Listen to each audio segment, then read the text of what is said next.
کاتێکیش کە بەهۆی تۆوە کەسێک هیدایەت وەردەگرێت ئەو بزانە کە تۆ شتێکت کردووە یان شتێکت دەستکەوتووە کەس لەوە باشتری دەست نەکەوتووە.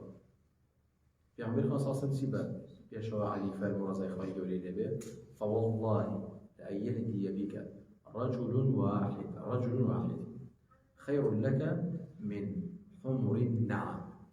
ئەگەر یەک کەس بەهۆی تۆوە هیدایەت وەربگرێت ئەو باشترە لە وشتری سوور کە لەو سەروەختەدا باشترین جۆری وشتر بووە.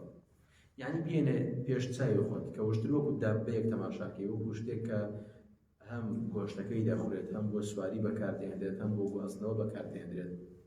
بێنە پێش چاوی خۆت لە ڕۆژگاری ئەمڕۆدا چ شتێکی سواری یا سواربوون لە هەموو شتێک بەنرخترە، چ سیارەیەک لە هەمووی بەنرخترە، بێنە لە هەموو دنیادا کامی لە هەمووی بەنرخترە کەسێک بەهۆی تۆ ئیمان بهێنێت بۆ تۆ زۆر چاکتر لەوە.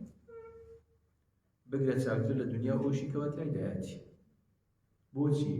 چونکە تۆ بوویتە هۆکاری ڕزگاربوونی کەسێک لە ئاگری دۆزەخ، بوویتە سەبەبی کەسێک ئەوەی کە کەسێک بەهۆی تۆوە خۆی پەروەردگار ڕزگاری بکات لە ئاگری دۆزەخ بەرە بەهەشت بێت.